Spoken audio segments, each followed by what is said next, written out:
Fishing vessel Great Northern Labrador Coast Guard, we are reading you loud and clear.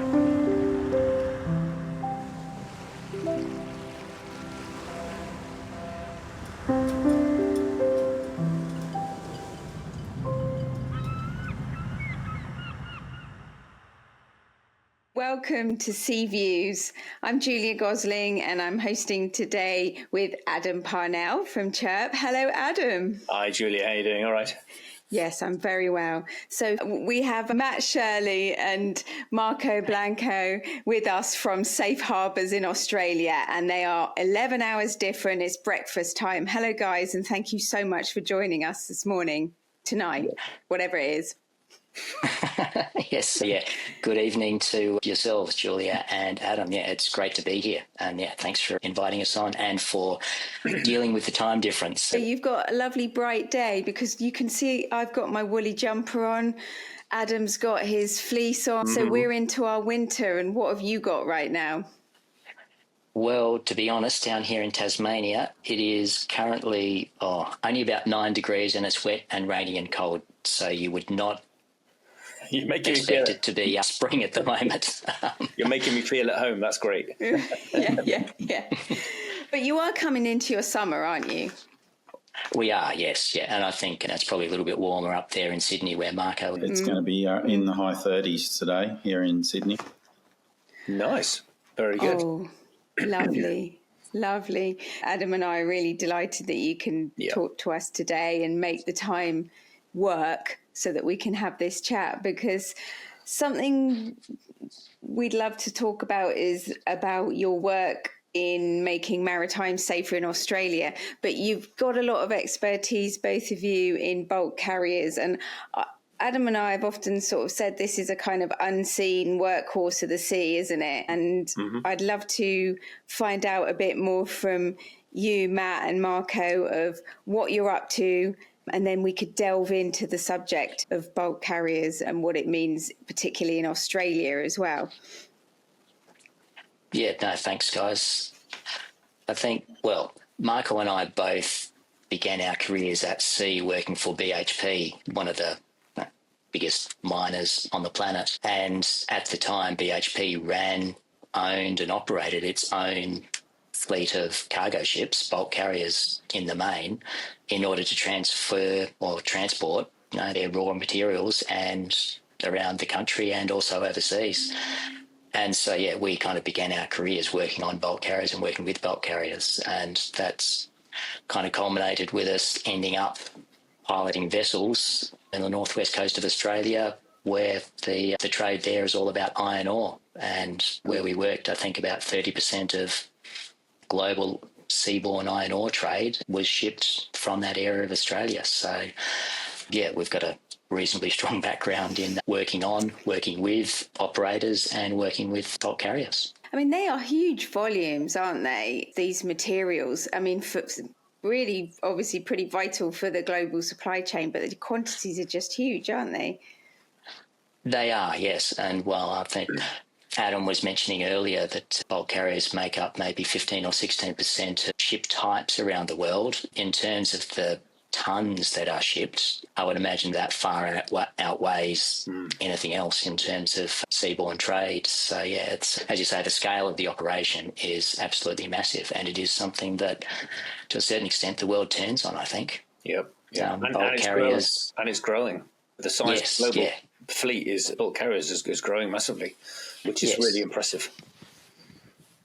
And Australia just seems to be, given all the mineral resources that you have there, you've got some of the biggest quantities being exported, haven't you?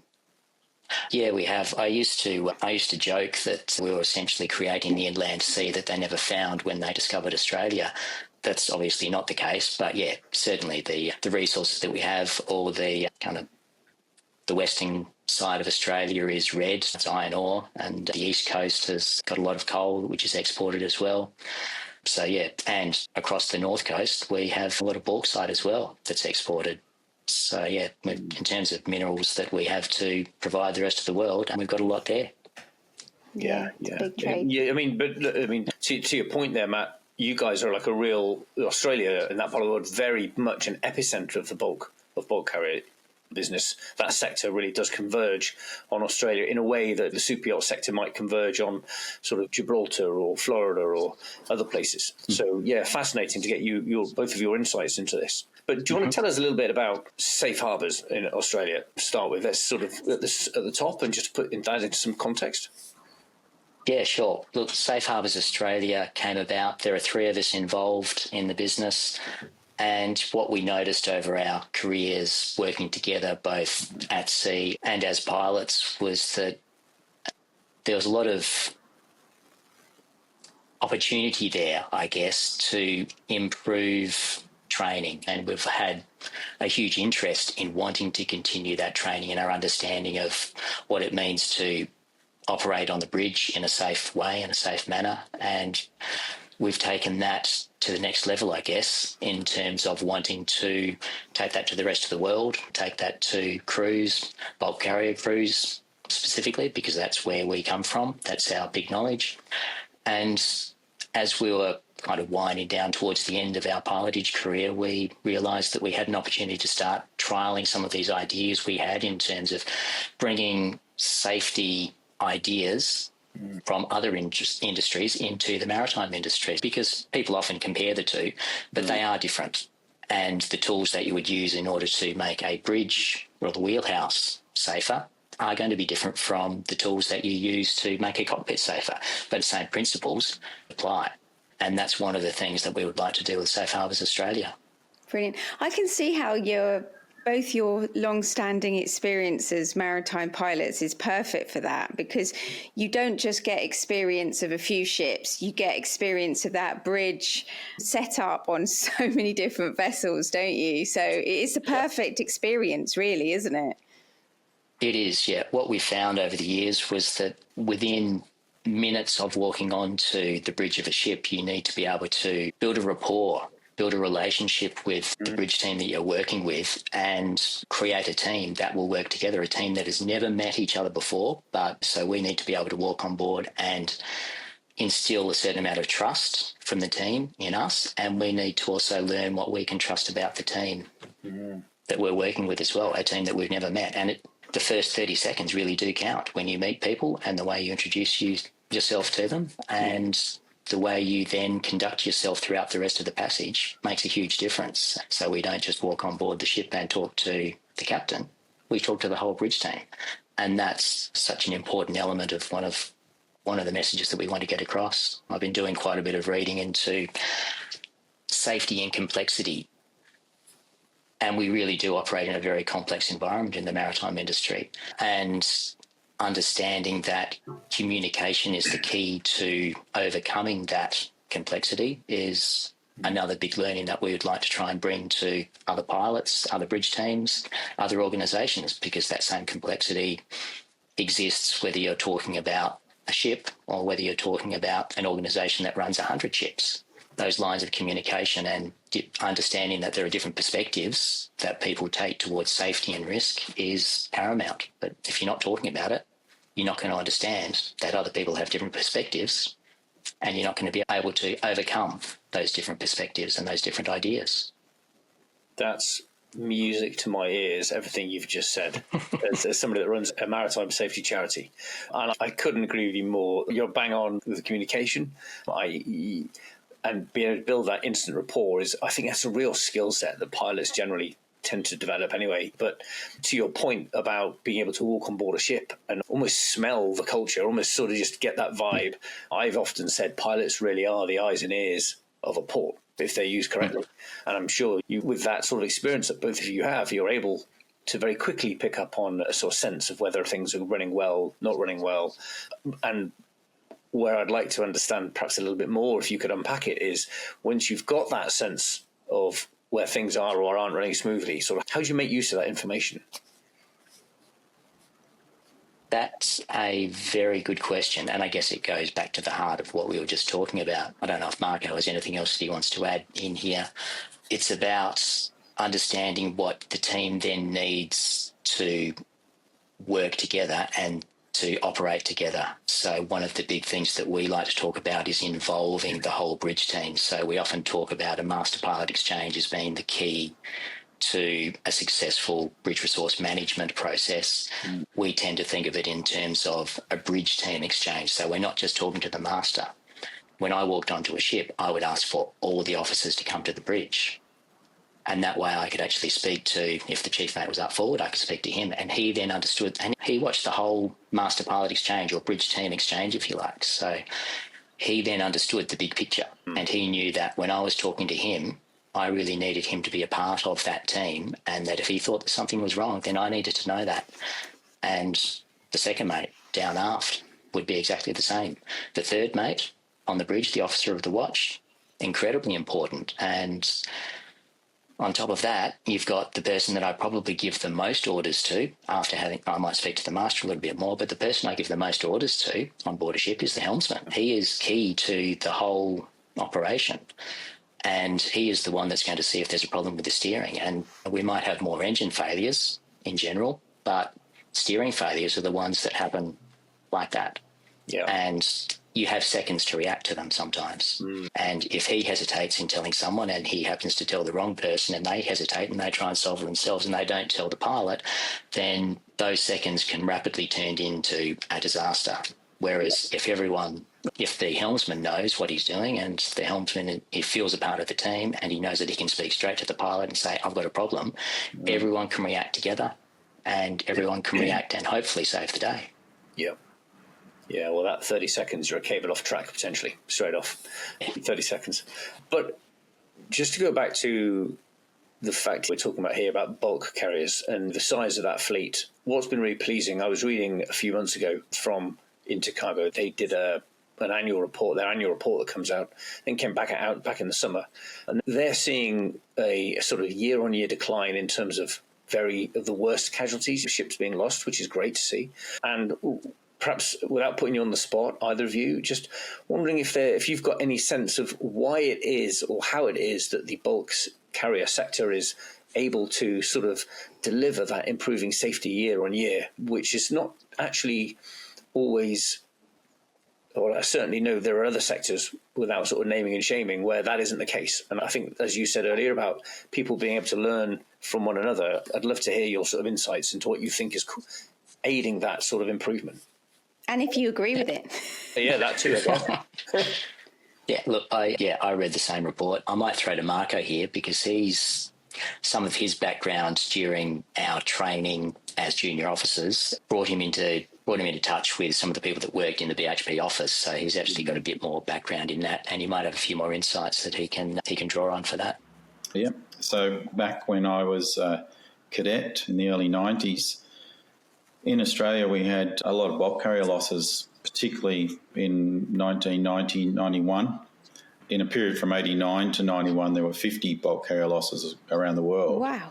Including 9 from Australia, so 20% were from Australia. 6 of them iron ore carriers sunk from Western Australian load ports. So there was an investigation by the Australian government called the Ships of Shame report. And one of the key deliverables from that was the enhanced port state control inspections and regional cooperation on port state control inspections. So our Maritime Safety Authority, AMSA, became one of the leaders in port state control, and they're still known around the world for being probably the harshest inspectors of ships. And as a consequence of those enhanced port state control inspections, the nature of the bulk carrier fleet changed quite quickly. Because of the recession in the late 80s, a lot of ships were plying the seas that should have been scrapped, but the scrap prices were so low, they continued plying the oceans. And unfortunately, a lot of them, well, too many, were lost. So port state control inspections and those Ships of Shame reports have continued in Australia right up to the present day. And that has definitely improved the quality of bulk carriers over that period. Added to that's good news. We have been, that's fantastic news. And then we've had these independent inspections like RightShip that have been doing inspections for the charterers and the ship owners, and that has also improved the safety of bulk carriers as well. that's a really good background, actually, bit of overview, because they do seem to have a bit more of a reputation. Maybe we can unpick that in a bit. But first of all, the types of reasons that they're being lost. Could you talk us through some of those main risks? Matt or Marco, whoever wants to take it. Matt, your connection's slightly better, I have to say, on the internet. Okay. Yeah, look, there were a number of issues that they came across and that came out of the investigation with the Ships of Shame report. One was that they were starting to build ships with smaller scantlings, so they weren't being built as strongly. And as those smaller scantlings were subjected to greater and greater forces over longer and longer periods of time because people wanted to run the ships for longer, low margin trade, the smaller scrap prices or low scrap prices, the ships became older, essentially, and they became overstressed. There was also there was a bit of a fad there for a little while to try and they thought that it was a good idea to spread the stress of load across these incredibly heavy cargoes. Iron ore is incredibly dense, with alternate hatch loadings. Why anyone thought that was a good idea at the time, I've got no idea. But that led to increased stresses, and all of a sudden ships would break apart in the middle of the sea and they would go down very quickly. I'm sure a lot of people have probably seen that video of the Stella Banner, the Vale Max bulk carrier that ran aground just out of Brazil and was declared essentially a total constructive loss, full of iron ore. They scuttled her and she went down incredibly quickly. You can imagine that happening in the middle of the Pacific Ocean, halfway between Australia and China, and a ship that had been overstressed, overloaded, was too old, hadn't been inspected properly. It would just go down so quickly, and the crew would not even know that it was happening at the time. Yeah, that's tragic. The thought of that is, absolutely harrowing. That's a nightmare. Yeah. One of the things that we see when we work with Intermanager is cargo liquefaction. I know it used to be an issue in bulk carriers. It certainly has been an issue, and I think you mentioned that Intercargo report earlier. I think liquefaction issues are on the decline again. I think there are more processes involved in terms of testing the cargo and making sure that TML limits, transportable moisture limits, are within spec. And I think, again, that's been a bit of a communication and a training issue that has been for the better, that's helped resolve that issue. Yeah. Liquefaction of the cargo is something that used to happen quite a bit, certainly when you're loading fine cargoes, fine iron ores. Iron ore, again, incredibly dense cargo. When it's fine and the moisture drops out of it and the cargo starts to operate or as a free surface or as a liquid, all of a sudden you lose the ship's inherent stability and the ship will actually capsize because of that. Yeah. Is that because it's acting like a liquid, so it affects the freeboard? Yes. Yeah, absolutely. Okay. It's like having you imagine a 50-metre long Olympic-sized swimming pool where the pool's not stuck in the ground, but it's actually swimming over. But, that whole body of water sloshing from side to side creates its own turning moments, and when that combines in the right way, it will effectively turn a ship over. Yeah. But when you talked earlier, well, you just mentioned TML, the transportable moisture limits, and that's very good regulation in terms of paperwork. But what I think where Australia really is leading the charge is I think it was Marco mentioned earlier about port state control inspections. And Australia, I think rightly and probably proudly, as you said, is known to be quite a sort of hard marker of people's homework to make sure that they're safe. And I actually think that we often hear people tell us that regulations are missing or we need more regulations. And it's only a personal theory that we don't lack regulations, we lack the enforcement of those regulations. And what I really like about Australia and AMSA is they are known to be quite hard over on actually making sure people meet those regulations, no shortcuts. And as a result, I think that's why even we're talking about the epicenter of bulk fleet in Australia, it's why it's one of the safer sea areas of the world, despite all that sort of density of shipping.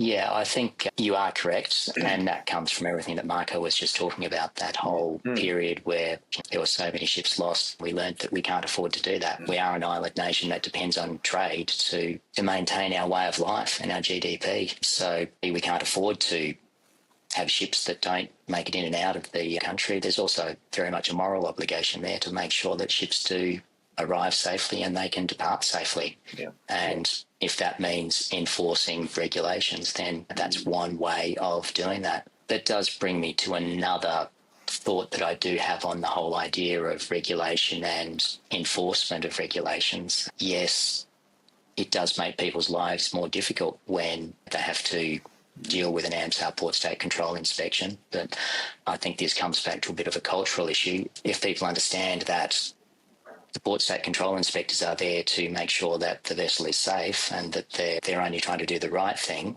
then if they do have a problem, don't hide it. Talk to the port state control inspector and say, yeah, look, I'm sorry, we do actually have this problem here. And the port state control inspector is probably going to talk to them about ways in which they can resolve the issue, as opposed to finding something that was hidden under a bit of canvas. For want of a bit of painted canvas, for want of a better way of describing something that might be hidden. And I think changing that cultural mindset to one of openness and, again, communication, talk to people. Port state control inspectors don't want to see someone hurt. They want to try and do the right thing. They want to try and improve the process. They want to make people's lives safer. So work with them in order to help improve the situation or the industry. Yeah, I mean, that is something, and I'm not going to name names, but that is something that I wish some other regulatory bodies around the world took that attitude as well. I know companies do tend, or sometimes they look at the risk of being detained and therefore the sort of impact on a ship's operational schedule, and they very much see that as through a commercial lens, and quite rightly, because they're there to make money. But you're right to remind us and the audience that actually it's about looking through the safety lens and about keeping people in the ship safe. So let's hope that is something that others take on board as well. Okay, so what else? If there was what else are you seeing that's changing in Australia or in AMSA or in the way you're seeing vessels operating? Are you seeing any trends in terms of safety? Are you seeing anything particularly good? Anything particularly bad? I think there has been a very slow change towards more consistency, and that's part and parcel of the port state control inspections and people realising, I think there is a bit of a mindset shift there. People are starting to realise that you're not just needing to tick a box in order to get the next job. It's a good idea to make sure you understand why that box needs to be ticked in order to improve not just safety, but the overall efficiency of the running of a vessel. I've always been of the opinion that safety isn't the be-all and end-all. If you can create a culture in which everyone wants to be safe, you're not only creating a safe culture, you're creating an efficient culture. And that is going to help improve the longevity of your asset, the ship, and also the crews that are running that ship. So it sounds like you're saying you've seen an upwards trend then in what you'd call professionalism then, which is a positive. I think so. I think there is certainly a bit of a change in mindset. There are probably more operators out there who are starting to think that, we actually do need to look after our assets and look after our people, because the people are the ones that look after our asset. We're starting to realise how big the shipping industry is. So I wouldn't necessarily want to speak for the rest of the industry, but I would hope that is starting to occur. I mean, Adam, you'd have more information and data on that, and whether or not you think there's improvements in that way? There's definitely an improvement. I think year on year we're seeing improvement on lots of things, but the point you made right at the outset of that was about the slow pace of that change. I get it. I get why commercial pressures, but it does need to change. And the reason it needs to change, I think, is because of all the sort of decarbonisation and the automation that's coming into shipping. There's some big changes coming out. And I guess we're seeing that in the bulk sector too. So in terms of like AI to help with routing and help with loading and sort of calculations and all these sorts of things. I mean, do you see an impact in terms of either technology change or in terms of the decarbonisation agenda that's happening? Yeah, technology is evolving so quickly at the moment. It's hard to keep pace with it. The technology is being created, it's being thrown on board ships without people necessarily understanding the potential implication of that. I do remember coming across a situation where there was a bit of AI technology that was plonked on board the bridge, and I thought that was fascinating. So I wanted to speak to the master and the officers about how they worked it, and they said, well, don't know. They just plonked it on board the ship and they're data gathering, and that's all we know. That was a bit of artificial intelligence that was meant to ultimately help make things safer. And I'm sure it will one day, but is that necessarily the way to introduce a new piece of technology? And then training the crew in order to use it is probably going to give them more information than just plonking it on board and conducting a bit of an experiment. Yeah. Yeah, experimenting on seafarers, what's new? So there's quite a lot of change in maritime now, isn't there? Maritime security, that's obviously a big concern for most shipping companies now, depending on where they're operating. Any particular thoughts on that?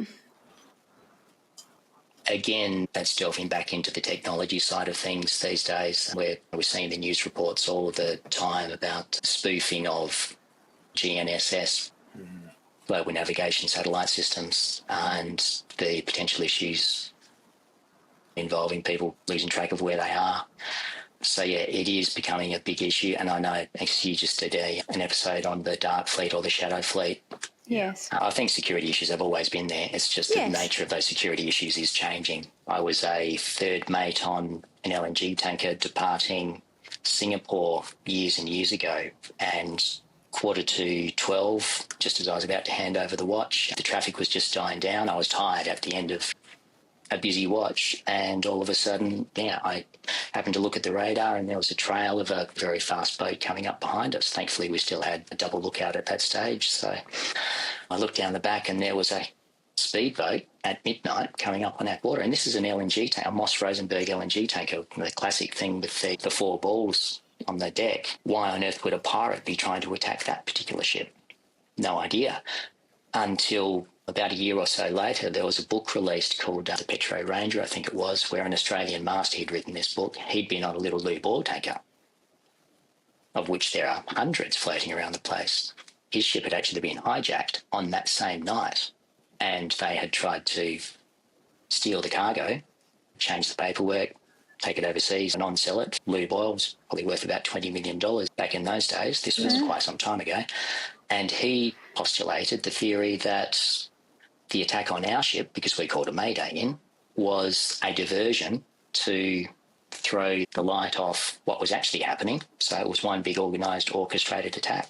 Wow. So security issues have always existed, but I think the nature of those issues is changing these days, and it's changing faster and faster with AI. And as quickly as we can catch up using other forms of technology, people are developing more and more things. Yeah. And a lot of that comes down to the political tensions that are going on.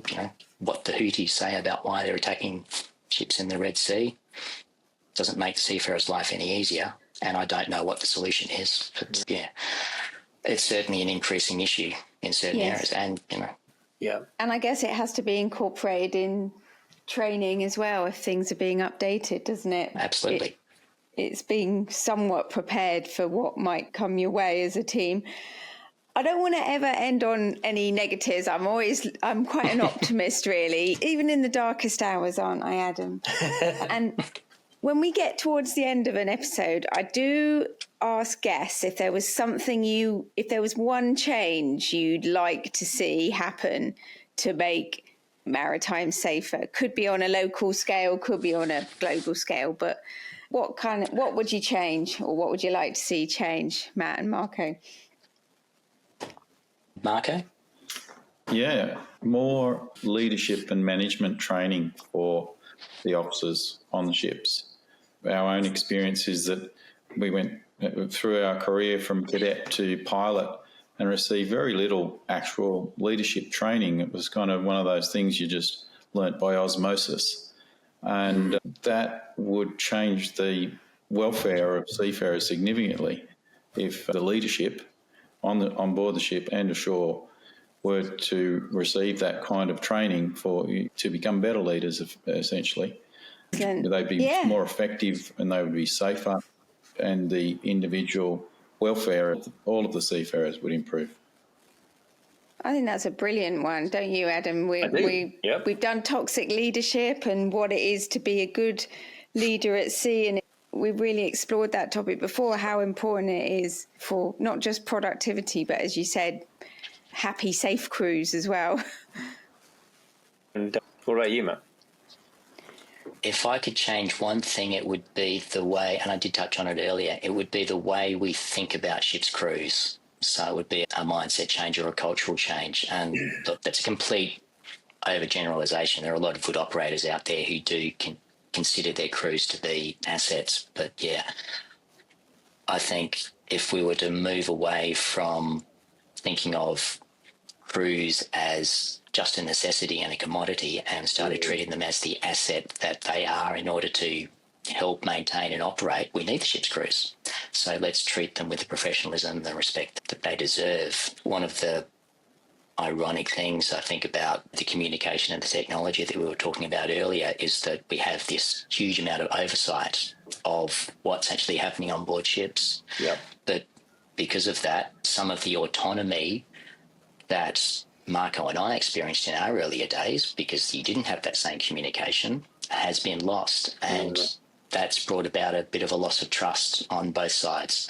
If we could reinstill that trust and reinstill that respect and give a little bit more trust back to the crews and let them, the ones at the coalface, advise the people back on shore what it is that they're actually facing and what they're having to deal with, and let them make a few more decisions, then we might find that things start operating a little more smoothly. When people feel trusted, they choose to be involved. And involved people are safer and they're more efficient. And Marco and I have actually seen that take place. There was a change in the way a certain element of the port was operated.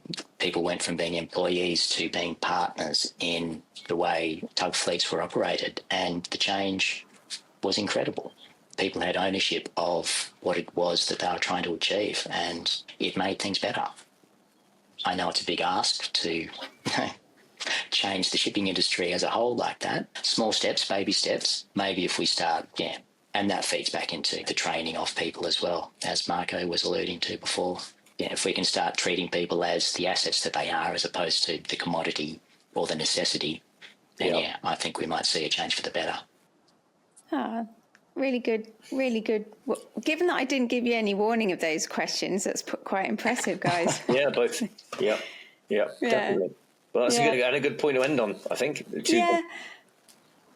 We end on a positive, and it's been really interesting getting a little bit of a window into summer on the other side of the world and maritime matters in Australia from a couple of real experts. Really enjoyed that.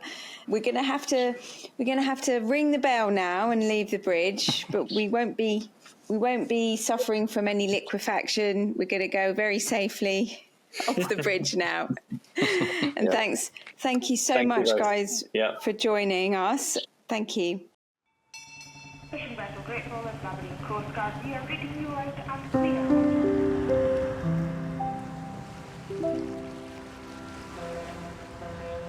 clear.